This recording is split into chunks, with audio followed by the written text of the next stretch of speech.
거룩하신 주님의 이름으로 여러분께 이 말씀을 드립니다. 오늘은 오래된 찬양 한 곡을 떠올리면서 말씀을 시작해 보도록 하겠습니다. Jesus Love is very wonderful 이라는 그런 찬양이 있습니다.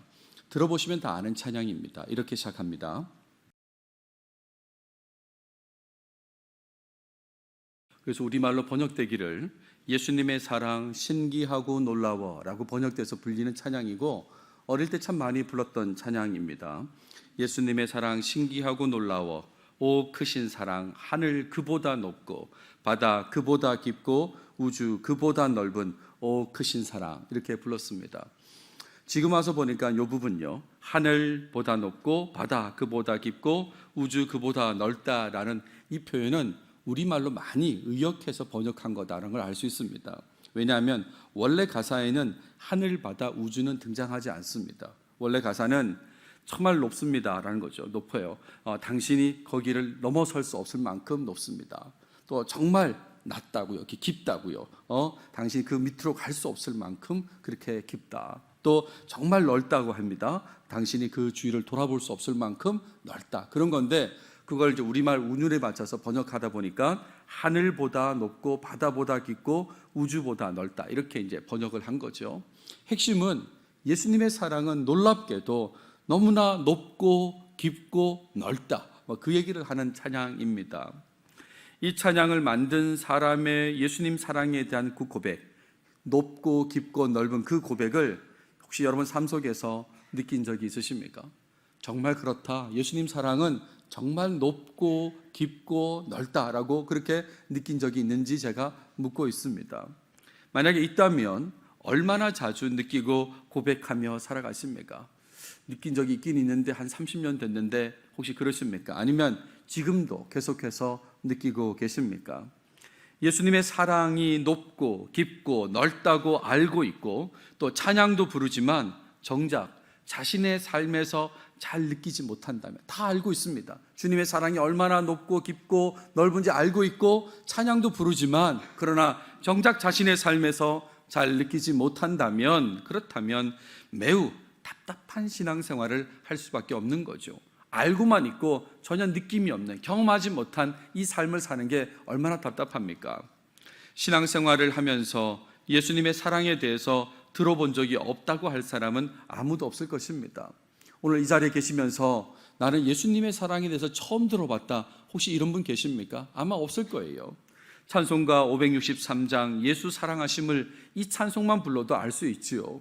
날 사랑하심 성경에 쓰였다라고 그렇게 되어 있습니다. 성경 말씀을 읽고 들으면 알게 되는 것이 바로 예수님의 사랑입니다. 문제는 얼마나 자주 그 사랑을 경험하고 제대로 고백하느냐 하는 것입니다. 얼마나 자주 그 사랑을 경험하고 고백하느냐, 이게 문제다, 이런 말입니다. 예수님의 사랑을 경험하고 고백하는 일만 잘해도 신앙의 쇠퇴는 없을 거예요. 늘 예수님의 사랑을 경험하고 정말 높습니다, 정말 깊습니다, 정말 높습니다 라는 것을 경험하고 그렇게 고백하고 살면 그런 사람의 신앙은 쇠퇴할래야 할 수가 없다, 이런 말입니다. 예수님의 사랑을 제대로 경험하지 못하니까, 그러니까 이웃에게 사랑을 실천하지도 못하는 그런 안타까운 상황이 발생하게 됩니다. 그냥 안 하려고 안 하는 게 아니라 예수님의 사랑을 경험하지 못하니까, 머리로만 알고 있고 경험하지 못하고 고백하지 못하니까 제대로 이웃 사랑을 실천할 수도 없다, 이런 말입니다. 또한 신앙생활의 걸음걸음이 기쁘지 않고 열정적이지 못한 그런 모습을 보이게 되는 것입니다. 옛날에 참 열정적으로 했었는데 지금은 안 그렇다고, 단순히 세월이 흘러서 그런 게 아닙니다. 예수님의 사랑을 느끼지 못하고 경험하지 못하고 고백하지 못해서 그렇게 되는 것이다, 이런 말입니다. 그래서 억지로 걸어가는 모습을 보입니다. 그 위치에 있기 때문에 안 할 수는 없고 해서 억지로 걸어가는 그런 모습을 보이게 되고, 가능하면 피하고 싶어하는 그런 모습을 보일 때도 있다, 이런 말입니다. 이 모든 게 다 예수님의 사랑을 제대로 경험하지 못하고 예수님의 사랑을 제대로 고백하지 않아서 벌어지는 일이다, 이런 말이에요. 지난 주 초에 저는 포항에 있는 한동대학을 다녀왔습니다. 그리고 그 학교에 붙어있는 어떤 문구를 보았는데, 제가 찍어온 사진은 아니고 그냥 그 웹사이트에서 가져온 겁니다만, 이 글을 보았습니다. 코피가 터져도 우리들의 새벽 기도는 계속된다, 이렇게 써 있습니다. 코피가 터져도 우리들의 새벽 기도는 계속된다. 이걸 목양교에 붙여놓으면 어떨까요? 어떻게 되겠습니까? 예수님의 사랑을 경험한 사람의 헌신을 이렇게 표현한 것이라고 보시면 됩니다. 예수님의 사랑을 경험했습니다. 어떻게 그 사랑을 갚을까 고백하면서 표현한 것이 이런 좀 대학생의 거친 표현으로 이렇게 표현해 놓은 거죠. 근데 예수님의 사랑을 경험하지 못하고 고백하지 않는 사람은 이런 문구 자체가 불편하게 느껴질 수밖에 없는 겁니다. 오늘 본문에서 예수님께서는 제자들의 유익을 고려하시면서 말씀을 하십니다. 제자들을 사랑하시는 마음으로 보혜사에 대한 말씀을 주시는데 이 부분에 주목하면서 예수님의 사랑을 한번 생각해 보도록 하겠습니다. 높고 깊고 넓은 그 사랑을 제대로 깨닫기를 바라는 마음으로 오늘 말씀을 살펴보길 원합니다. 제가 다룰 본문의 앞부분을 성경 봉독해 주셨는데 오늘은 16장 7절부터 15절까지를 다뤄보겠습니다. 본문을 보시면 계속해서 유월절 만찬의 상황 또는 그 이후에 이동의 상황이 계속 이어지고 있습니다. 그 가운데 지난 시간 근심하는 제자들을 위로하시는 예수님에 관한 말씀이 나왔습니다. 제자들은 예수님의 말씀을 이해했다라고 했습니다. 그래서 더 이상 예수님의 목적지를 묻지 않는다라고 했어요. 하지만 예수님의 말씀으로 제자들은 계속 근심하게 된다라고 했습니다. 예수님과 헤어짐에 대해 계속 근심했다라는 거죠. 이것에 대해서 오늘 말씀도 계속 이어지게 되는데 지난 시간 말씀으로 강조했던 것은 항상 예수님 편이 되어야 된다. 예수님을 좋아하는 사람이 되어야 된다. 그래서 예수님을 잘 이해하고 예수님을 위해서만 살아야 된다. 이 말씀을 지난 시간에 드렸습니다. 그리고 이제 오늘 본문 이어지는데 계속 제자들을 위로하는 메시지입니다. 어떻게 시작하냐면 보혜사와 관련된 말씀으로 시작합니다. 그러나 내가 너에게 실상을 말하노니, 정말 진실을 말하는데 내가 떠나가는 것이 너에게 유익이다 라고 그렇게 말씀하십니다. 예수님께서 떠나가는 걸 걱정하고 있는 그 근심하고 있는 제자들에게 내가 떠나가는 것이 너희에게 유익이다. 바꿔 얘기하면 유익이니까 근심하지 말라는 거예요. 내가 떠나는 걸로 근심하는데 떠나는 게 유익이야. 그러니까 근심하지 말라, 이런 말입니다. 그러면서 하시는 말씀이 내가 떠나가지 아니하면 보혜사가 너희에게로 오시지 아니할 것이요 가면 내가 그를 너희에게로 보내리니 라고 했습니다. 그러니까 유익이라는 말은 보혜사가 오시는 것이 유익이기 때문에, 그러니까 근심하지 말라라고 그렇게 말씀하시고 계신 것입니다. 이 보혜사에 대해서는 이미 설명을 드렸습니다. 우리말로는 보혜사라고 해서 어떤 뜻입니까? 은혜를 지키고 보전하는 스승이다. 이렇게 이제 우리가 번역을 해서 쓰고 있습니다. 은혜를 지키고 보전하는, 보혜하는 스승이다, 사다. 이렇게 이제 번역해 쓰고 있는데 원래 단어는 파라클레토스라고 그러지 않습니까? 이 파라라는 말이 곁에라는 말이고 클레토스라는 말이 칼레오, 부르다에서 나오는 단어입니다. 그러니까 이 단어는 곁에서 부르다라는 의미를 가지고 있어요. 그래서 이 어떤 존재하고 연결하면 곁에서 권면하고 가르치고 위로하는 존재가 바로 이 보혜사, 파라클레토스다, 이런 말입니다. 예수님께서 떠나시면 그러면 이 곁에서 권면하고 위로하시는 분이 오시기 때문에, 그러니까 근심하지 말라고 예수님께서 말씀하고 있습니다. 근데 이 보혜사를 앞선 내용에서 그리고 오늘 본문 뒷부분에서 어떻게 표현하고 있냐면 진리의 성령이라고 표현하고 있습니다. 15장 26절에도 또 16장 13절에도 두 번이나 진리의 성령이라고 표현하고 있어요. 그러니까 보혜사는 바꿔 얘기하면 성령님이신 것입니다. 예수님께서 떠나셔도 성령님께서 오셔서 우리 곁에서 위로하고 권면하시고 가르치시고 인도하시기 때문에, 그러니까 근심하지 말라고 예수님께서 말씀하셨습니다. 그러면서 8절부터 11절까지는 그 보혜사, 진리의 성령님의 역할을 말하고 있는데 이렇게 시작합니다. 그가 와서 죄에 대하여, 의에 대하여, 심판에 대하여 세상을 책망하시리라. 여기서 그는 누가 봐도 보혜사이지 않습니까? 진리의 성령이 와서 죄, 의, 심판에 대해서 세상을 책망하신다 그랬습니다. 여기서 세상이라고 하는 것은 요한복음에서 제가 자주 강조했던 그 코스모스를 얘기하지 않습니까? 하나님과 대립되는 존재로서의 세상. 우리 앞선 내용과 연결하면 예수님께 속한 자들을 미워하는 존재로서의 세상을 말하는데, 그 세상을 책망하시는 그런 역할을 하신다라는 거예요. 이 책망한다는 단어가 엘렌코라는 단어인데 좀 쉽게 얘기하면 잘못을 깨닫게 한다, 이런 얘기입니다. 예수님께서 떠나시고 나서 어떻게, 세상의 존재는 여전히 한데 예수님이 떠나시면 어떻게 라고 했을 때 걱정하지 말라고, 보혜사 진리의 성령님이 오셔서 세상의 잘못을 깨닫게 하실 거다라고 지금 그렇게 말씀해 주고 있다, 이런 말입니다. 그러면서 하시는 말씀이 죄에 대하여라 함은 있습니다.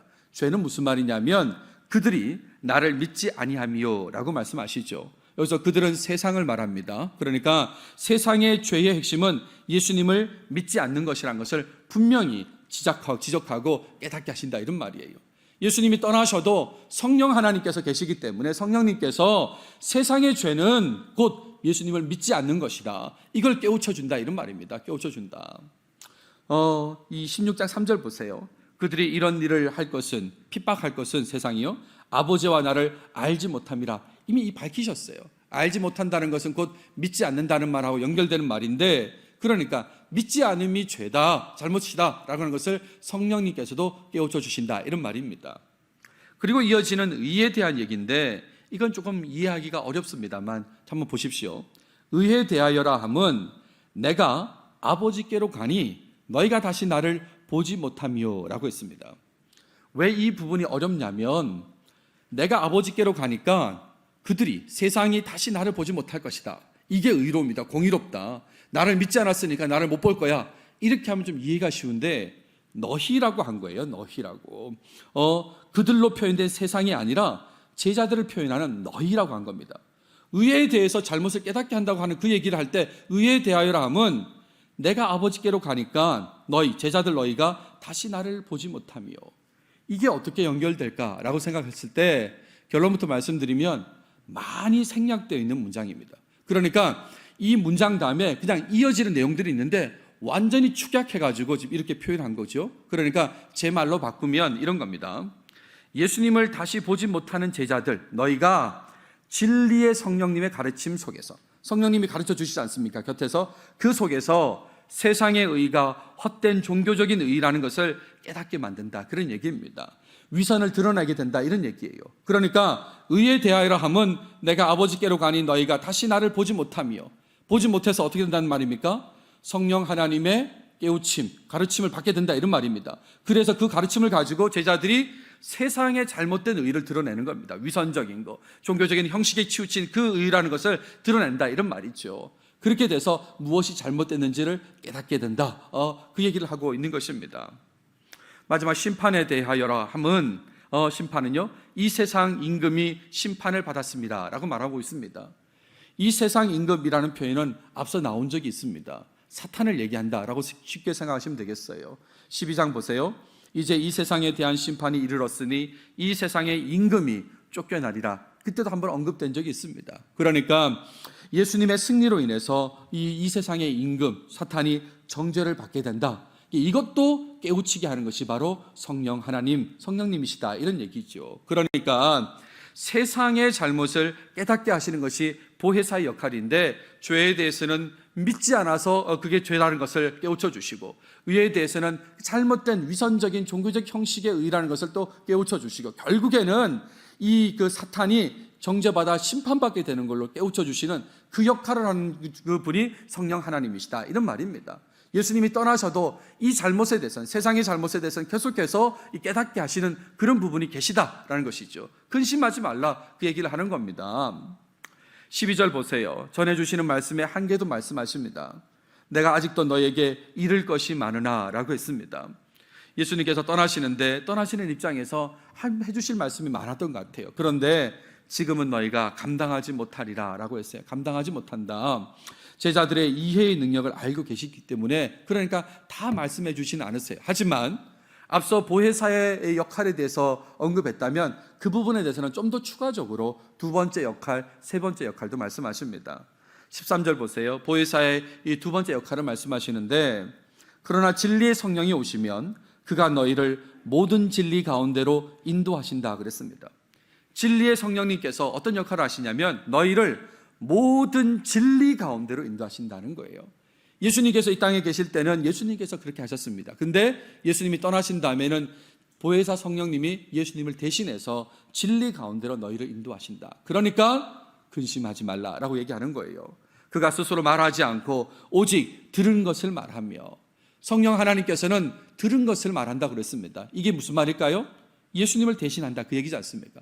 예수님을 대신해서 예수님 빈자리를 채우시면서 그 예수님으로부터 들은 것을 성령님께서 말씀하신다 그 얘기입니다. 그러면서 장래의 일을 너에게 알리시리라 라고 되어 있습니다. 예수님을 통한 장래의 일은 하나님의 다스림, 하나님 나라와 관련되어 있는데 그 나라 안에서의 삶에 대해서도 앞으로 벌어질 상황에 대해서도 이 성령 하나님께서 말씀해 주신다 그런 얘기입니다. 이게 두 번째 역할이에요. 세 번째 역할은 14절 15절에 나오는데 이렇게 시작합니다. 그가 내 영광을 나타내리니 그랬어요. 보혜사 진리의 성령님은 예수님의 영광을 나타낸다는 것입니다. 성령님께서 예수님의 영광을 나타내는 거 이게 역할이다 이런 말이에요. 그러니까 제자들은 성령님을 통해서 예수님의 영광을 계속해서 보게 된다 이런 말입니다. 우리 다음번에 이제 17장 다룰 때 보겠습니다만 예수님께서는 또 하나님의 영광을 드러내세요. 보세요. 아버지께서 내게 하라고 주신 일을 내가 이루어 아버지를 이 세상에서 영화롭게 하였사오니. 예수님은 하나님을 영화롭게 하고 영광스럽게 하고 성령님은 예수님을 또 영광을 또 드러내고 그런 얘기를 지금 하고 있는 겁니다. 다 연결됐다 그 얘기죠. 그러면서 내 것을 가지고 너희에게 알리시겠습니다 라고 했습니다. 성령님께서 예수님의 것을 가지고 너희에게 제자들에게 알린다라고 했어요. 이 말은 무슨 말입니까? 예수님의 인격, 예수님의 사명을 포함한 예수님에 대한 모든 것을 알리시는 분이 바로 이 성령님이시다 이런 말입니다. 예수님에 대해서 알리시면서 예수님의 영광을 나타내시는 분이 바로 성령님이시다 이런 얘기예요. 계속 이어집니다. 무릇 아버지께 있는 것은 다 내 것이라. 아버지 하나님께 있는 것은 다 내 것이라고 예수님께서 말씀하셨어요. 그러니까 예수님의 인격, 사명을 포함한 모든 것은 하나님께 있는 것과 이렇게 연결되는 겁니다.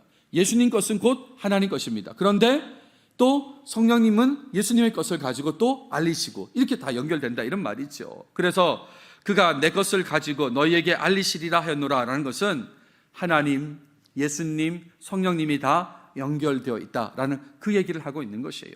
그 성령님께서 예수님의 영광을 드러내고 있다 이런 말입니다. 그러니까 어떻다는 겁니까? 그러니까 이런 성령님이 계시니까 근심하지 말라고 그 얘기를 하는 것이다 이런 말입니다. 오늘 본문 내용을 잠깐 정리해 보면 보혜사의 역할에 대한 얘기입니다. 먼저 이 얘기부터 하셨습니다. 예수님께서 떠나심이 제자들에게 유익하다고 먼저 말씀을 하셨습니다. 왜냐하면 보혜사, 진리의 성령께서 오시기 때문이라고 했는데 그 보혜사, 진리의 성령께서 하시는 일이 뭐냐면 세상의 잘못을 깨닫게 하신다는 거예요.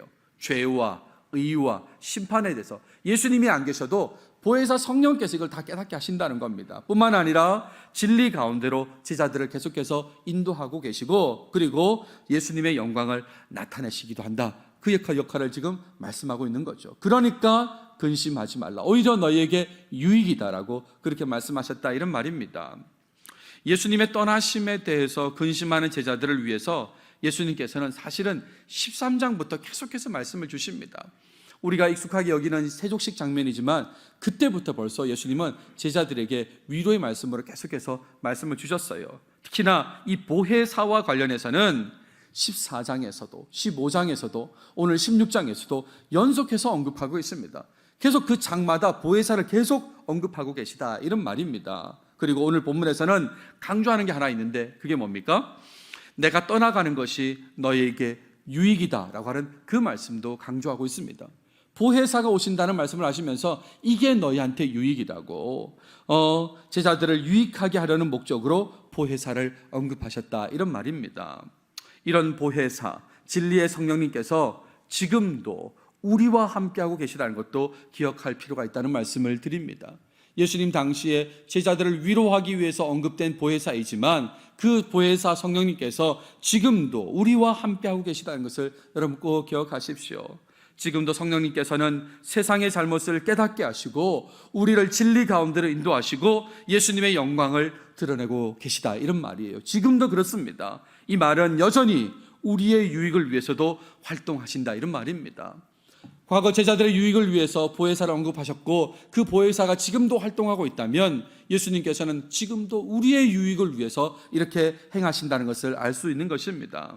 결국 보혜사, 진리의 성령님에 대한 이 내용은 예수님께서 제자들의 유익을 생각하시면서 제자들에게 사랑을 표현하신 내용이라고 그렇게 말할 수 있는 것입니다.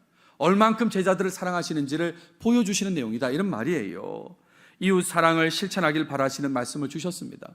떠나시기 전에 서로 사랑해야 된다고, 이웃 사랑해야 된다고 예수님이 말씀하셨습니다. 또 제자들에게 세상에 미움이 있다는 것도 미리 알려주셨습니다. 자, 그렇게 말씀하신 다음에 성령님의 도우심을 말씀하시면서 위로하고 안심시켜 주시는 내용이 오늘 본문의 내용이잖아요. 이게 바로 예수님께서 제자들에게 사랑을 보여주신 것이다 라고 말할 수 있는 것입니다.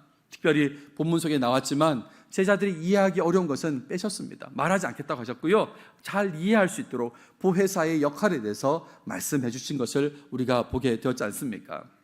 그래서 이런 내용을 가지고 오늘 적용점으로 말씀드리고 싶은 것은 제자들의 유익을 생각하고 도우시는 그 예수님의 사랑을 기억하고 감사해야 된다는 말씀을 드립니다.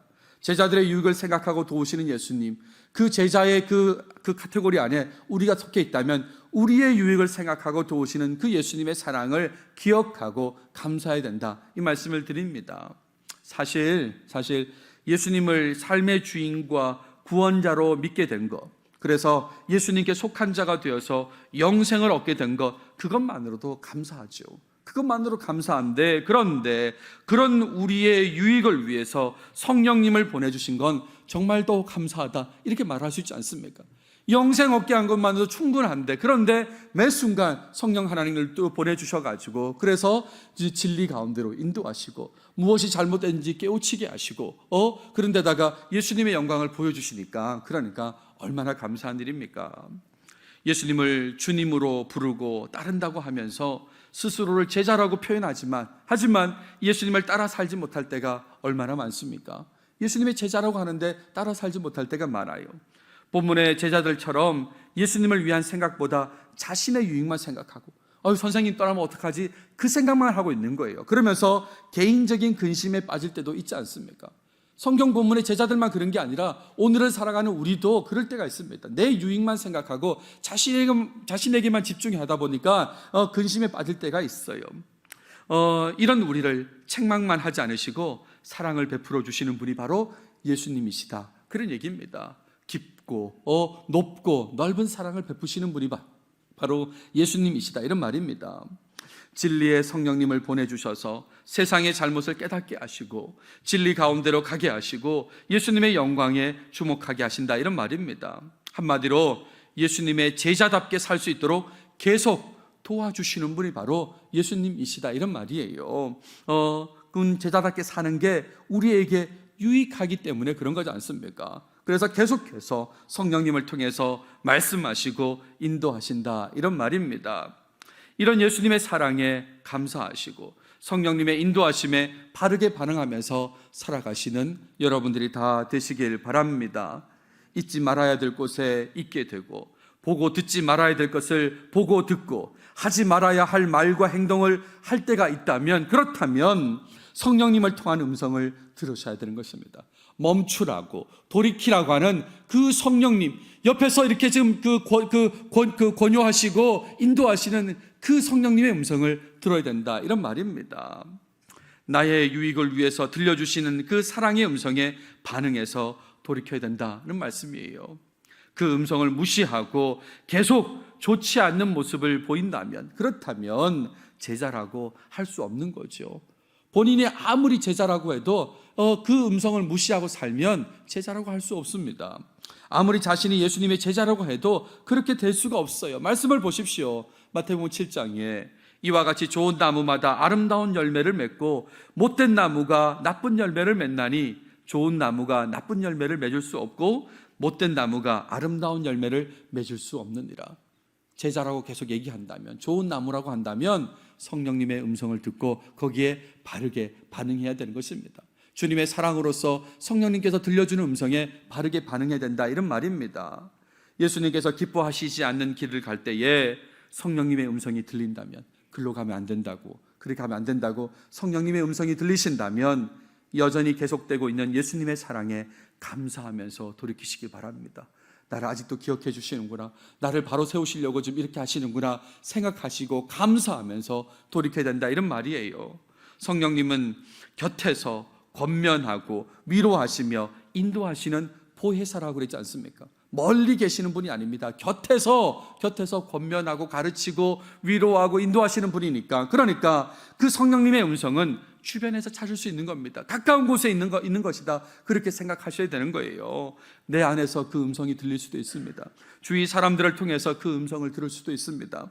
말씀을 통해서 그 음성을 들을 수도 있을 것이고, 찬양 속에서도 그 음성을 들을 수 있습니다. 내 곁에 있습니다. 나를 사랑하시는 예수님께서 성령님을 보내셔가지고 내게 음성을 들려주신다, 그런 말입니다.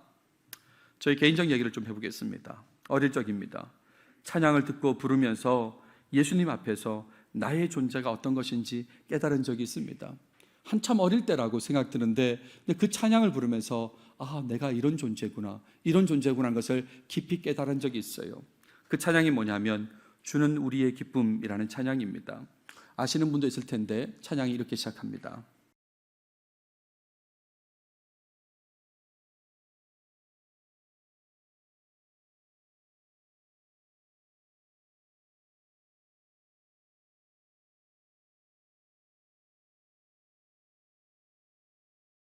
주님 없이는 아무것도 아니라고, 주님 없이는 나는 아무것도 아니구나 라는 것을 깨우쳐 주셨습니다. 성령님을 통해서 깨닫게 하시고, 그래서 겸손한 마음을 갖게 하셨습니다. 주님이 없으면 아무것도 아니니까 그런 존재가 어떻게 교만할 수 있겠습니까? 그런 모습으로 살아가도록 하셨습니다. 예수님 없이는 아무것도 아닌 존재, 계속 이걸 기억하며 살았는데, 그런데 개인적으로 살면서 어느 순간부터 아무것도 아닌 존재로 살기 싫어했습니다. 아무것도 아닌 존재가 되는 게 싫었습니다. 뭔가 되는 것처럼 자꾸 살려고 노력하는 모습이 내 속에 나타나기 시작했습니다. 아마 성령님께서 계속 음성을 들려주셨을 텐데, 듣지 못한 부분도 있고 알면서도 무시하는 부분도 있었을 것입니다. 계속해서 사람들로부터 무시당하지 않으려고만 그렇게 노력하는 모습, 아무것도 아닌 존재가 아니라 뭔가 되는 것처럼 계속해서 보이려고 그렇게 노력하는 그런 시간들이 있었다, 이런 말입니다. 그러다가 어느 날 누가복음 17장을 보면서 성령님의 음성을 또 듣고 깨닫게 되었습니다. 17장에 이런 말씀이 있습니다. 이와 같이 너희도 명령받은 것을 다 행한 후에 이르기를 우리는 무익한 종이라, 우리가 하여야 할 일을 한 것뿐이라 할지니라 라고 하는 이 무익한 종에 대한 얘기가 나옵니다. 할 일을 다 하지도 않으면서 무익한 종이라는 표현만 사용했다는 것을 깨닫게 되었습니다. 이 표현이 근사하니까 무익한 종이라는 표현을 썼는데, 사실은 무익한 종이라고 하려면 주님께서 맡기신 일을 다 해야 되는 거예요. 다 하고 나서도 고백하는 것이 무익한 종입니다 라고 해야 되는데, 나는 그냥 할 일도 다 하지 않고 무익한 종이라는 표현만 썼구나. 사실 좀 더 솔직하게 말하면 실제는 무익하다고 스스로 생각하지도 않았던 것입니다. 아무것도 아닌 게 아니라 꽤 유익한 부분도 있다고 생각하고 있었으니까 이 말씀에 비춰서 굉장히 부끄러운 모습이 되는 거죠. 이걸 깨우쳐 주셨습니다. 근데 다시 무시당하지 않으려는 그런 자세를 또 가지고 살아가는 거예요. 아무것도 아닌 존재라고, 오히려 할 일을 다 하면서 무익한 종이라고 하면서 살아야 되는데, 그런데 또 무시당하지 않고 내가 뭔가 되는 것처럼 그렇게 하면서 살아간 모습이 있었습니다. 그러다 보니까 어떻게 됐을 것 같습니까? 자존심 상하는 일도 또 경험하게 되고, 그래서 더 무시당하지 않으려고 또 발버둥 치고, 그러다 보니까 이리저리 치이는 모습이 나타나게 되는 겁니다. 이리저리 힘든 삶을 살다가 겨우 목회를 다시 시작하게 되었습니다. 그리고 이 목회를 다시 시작하는 시점에 성령님의 음성을 또 듣게 됩니다. 제가 여러 번 말씀드렸는데, 이번에는 설교를 준비하면서 내가 언제 그걸 깨우쳤는지를 찾아봤습니다. 2019년 3월 28일 목요일 새벽 예배 설교를 준비하는 것이니까 3월 27일 수요일 오후였겠죠.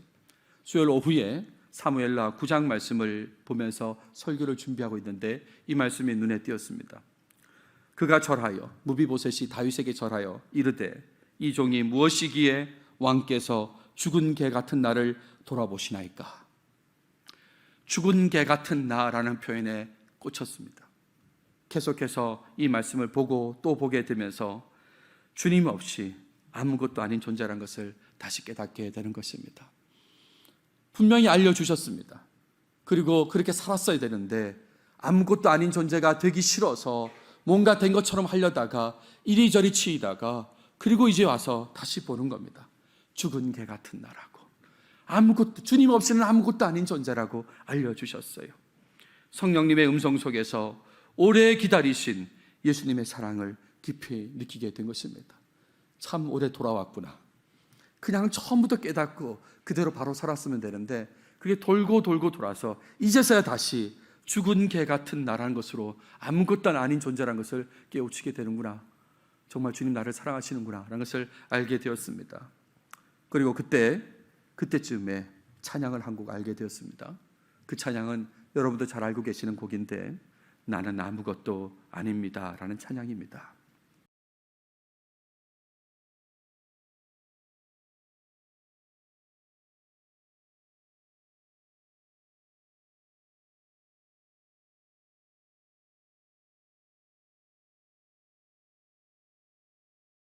나는 아무것도 모릅니다. 주님의 지혜가 없으면. 나는 아무것도 못합니다. 주님의 능력이 없으면. 나는 한순간도 못 삽니다. 주님의 생명이 없으면. 정말 아무것도 아님을 거듭거듭 고백하게 됩니다. 얼마나 안타깝습니까? 정말 처음부터 알았고 그대로 살았으면 복된 삶이었을 텐데, 아무것도 아닌 게 싫어가지고 뭔가 나를 드러내려고 하다가 참 힘든 삶을 살았다라는 생각을 하게 됩니다. 근데 성령님께서 깨우쳐 주시는 겁니다. 그 성령님께서 깨우쳐 주시는 것이 곧 예수님의 사랑이다, 그 말씀을 드리고 있습니다. 예수님께서 나를 사랑하셔서 성령님을 통해서 말씀해 주고 계심에 이제는 감사하고 또 감사하게 되고, 또 설교를 준비하면서 다시 또 그걸 떠올리게 되고 감사하게 된다, 이런 말입니다. 여러분, 예수님의 사랑을 깊이 깨달으며 사시기 바랍니다. 저는 저의 형편에서, 여러분은 여러분의 형편에서 예수님의 사랑을 깊이 깨달으시기 바랍니다. 그렇게 되기 위해서 항상 곁에서 권면하고 위로하시고 인도하시는 그 성령님의 음성에 귀를 기울이시기 바랍니다. 가끔 사람들이 영성 얘기하는데 무슨 영성이 목소리 바뀌고 하는 그런 영성 아닙니다. 얼만큼 자주 성령님의 음성을 듣고 있는가, 그것에 반응하고 있는가, 그래서 예수님의 사랑에 감사하고 있는가, 그게 바로 영성과 연결되는 그런 모습이다, 이런 말입니다. 우리 교회 모든 식구들은 영성에 있는 사람들이 다 되시길 바랍니다. 설교를 마무리하겠습니다. 여러분, 이번 주 수요일부터 사순절이 시작됩니다. 사순절이요. 더욱 예수님의 사랑을 깊이 묵상하시면서 성령님의 음성을 잘 듣는 여러분들이 되십시오. 그래서 예전과 다른 고난주일, 예전과 다른 부활주일을 맞이하시면 좋겠습니다. 삶 속에 얼만큼 많이 이 부활주일을 보냈는지 가늠이 되십니까? 얼마나 많이 고난주일을 보냈는지 가늠이 되시냐고요? 이번만큼은 달라지셨으면 좋겠습니다. 그래서 예수님의 고난이 내 고난이고 예수님의 부활이 정말 내 부활인 것처럼 느껴지시기 바랍니다. 그래서 부활의 아침에 정말 기뻐하면서 찬송하시는 여러분들이 다 되시면 좋겠어요. 여러분, 성령님의 음성 꼭 들으시고요, 민감하게 반응하십시오. 그래서 그 음성과 함께 예수님의 사랑, 깊고 높고 넓은 그 사랑을 깨달으시길 바라고, 그래서 삶 속에 항상 예수님의 사랑으로 인하여서 감사가 넘치시는 여러분들이 다 되시길 바랍니다. 기도하겠습니다. 하나님, 감사합니다. 오늘도 우리에게 요한복음을 통해서 말씀해 주셔서 감사합니다. 제자들이 근심하고 있을 때에 예수님께서 위로하시는 그 내용을 살펴보았습니다. 보혜사 성령님을 보내주시면서 위로하시는 내용인데, 하나님, 이런 내용을 우리 삶에도 적용하며 살게 해주시옵소서. 진리 가운데서 인도하시고 잘못을 깨닫게 하시고 예수님의 영광을 보여주시는 그 성령님의 음성에 민감하게 하시고, 그 음성을 들으면서 예수님의 사랑을 제대로 깨닫고 그 높고 깊고 넓은 사랑을 깨달으면서 감사하며 살아가는 우리 모두가 되도록 도와주시옵소서. 특별히 이번 주에 사순절이 시작되는데 특별한 이 시간이 되도록 주님 도와주시옵소서. 더욱 주님을 묵상하고 주님 사랑 안에 거하는 우리 모든 교인들이 되도록 도와주시옵소서. 이 모든 말씀 예수님의 이름으로 기도드렸습니다. 아멘.